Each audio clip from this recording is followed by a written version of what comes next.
था राजकुमार रोज जी। ये साधारण बात नहीं थी मेरे भाइयों, ये निर्णय करना बहुत कठिन था। और कठिन इसलिए भी था कि आदिवासी पार्टी और कांग्रेस पार्टी का जो पूरे 2-3 स्टेट्स में बात चल रही थी, उसमें कई तरह की अड़चनें आ रही थी।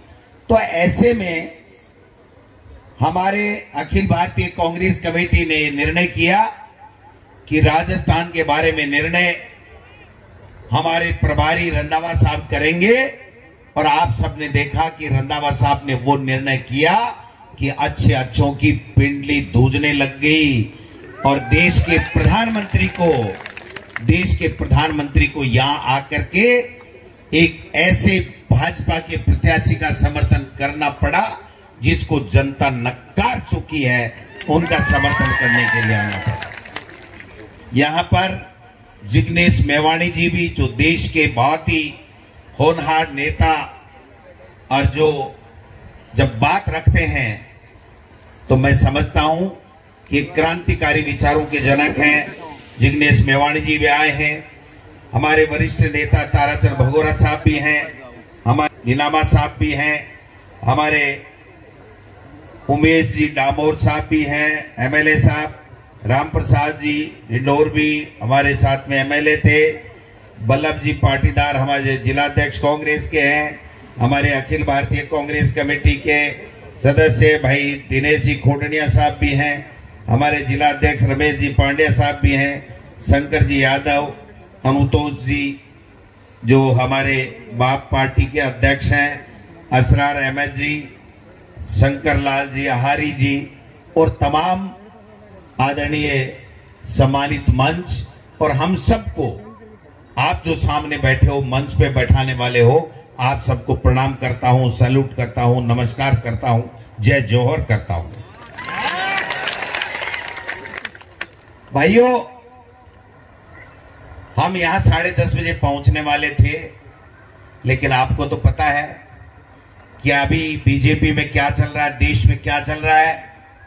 रात से आए बैठे हैं मुख्यमंत्री जी और कह दिया डोटासरा जी और रंधावा जी को लेट कर दो, इनका प्रोग्राम नहीं होगा, इनकी मीटिंग नहीं होगी, इनका मैसेज खराब चला जाएगा।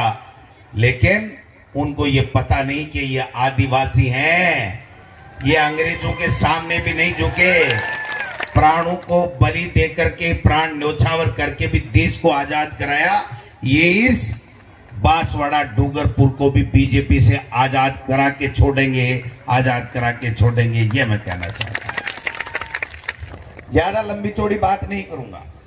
देश के प्रधानमंत्री ने ये ठान लिया है कि भारतीय जनता पार्टी का अगर तीसरी बार राज देश में आ गया तो न तो आदिवासी बचेगा, न ये देश बचेगा, न ये लोकतंत्र बचेगा और न बाबा साहब का दिया हुआ संविधान बचेगा। ये तय कर लिया देश के प्रधानमंत्री ने। और आपने देखा हुआ कि वो जिस प्रकार का भाषण देने लगे पहले फेज में, उनकी हवा उड़ गई। वो 102 में से जहां अधिकतर सीटें अपनी मान रहे थे, 30 सीटें भी उनकी आने वाली नहीं है। और पूरे हिंदुस्तान में 4 जून को आप देख लेना, वो 150 के अंदर रह जाएंगे, 150 के अंदर रह जाएंगे। ये 400 पार इसलिए करना चाहते हैं भाइयों कि इनको संविधान बदलना है, आपके वोट का अधिकार समाप्त करना है, आपका आरक्षण समाप्त करना है और आदिवासी कोई उन्नति नहीं कर सके, उनका बच्चा पढ़ नहीं सके, उनको कोई सुविधाएं नहीं मिले, इस प्रकार की व्यवस्था करने का ये काम कर रहे हैं। इसलिए हम लोग आज स्पेशल चला के हमने कहा नहीं आना है, क्योंकि एक भ्रांति फैला रखी है कि साहब पता नहीं कांग्रेस में क्या है, क्या हुआ, क्या नहीं हुआ।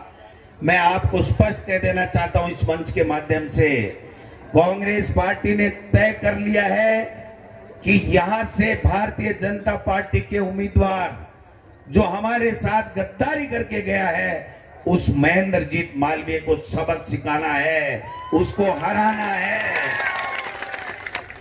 क्योंकि जिस व्यक्ति को सरपंच बनाया पता नहीं क्या क्या बनाया, एमएलए बनाया, मंत्री बनाया है, और वो आज हमको आंख दिखा रहा है और भारतीय जनता पार्टी को गालियां देता था कल तक। वो उसकी गोद में जाकर के बैठ गया और अपनी मां के साथ में उससे गद्दारी की, अपनी पार्टी के साथ में उसने गद्दारी की है। इसलिए मैं आपसे निवेदन करने आया हूं, हमने बड़ा सोच समझ के फैसला किया है। मैं मेरे कांग्रेस पार्टी के तमाम कार्यकर्ताओं, तमाम नेताओं से आग्रह करना चाहता हूं कि ये चुनाव ये केवल कांग्रेस, बीजेपी या बाप पार्टी का चुनाव नहीं है, ये देश का चुनाव है। बहुत सोच समझ के फैसला किया गया है। तमाम लोग एकजुटता के साथ में 26 तारीख को राजकुमार रौत और बाप पार्टी को, इस गेडिया को जिता करके लोकसभा में भेजने का काम करें। और जो कांग्रेस पार्टी के आदेश को नहीं मानेगा वो कांग्रेस पार्टी में नहीं रहेगा। भाइयों, कांग्रेस पार्टी में नहीं रहेगा, ये तय करना। ये कोई तमाशा है? मर्जी है तब जिसने कांग्रेस के हाथ के निशान के ऊपर चुनाव लड़ा, या तो मालवीय की तरह चला जाए, और यह कांग्रेस पार्टी जब बाप को समर्थन दे रही है तो यहां से बांसवाड़ा और डूंगरपुर में यहां से गेडिया को जिता करके लोकसभा में भेजने का काम करे। ये एक संदेश देने के लिए हम लोग आए हैं। आज कितने नीचे स्तर पे उतर गए देश के प्रधानमंत्री, सोचना नहीं चाहिए हमको? हिंदू मुस्लिम करने लग गए कि सारा का सारा मुसलमानों को दे देंगे।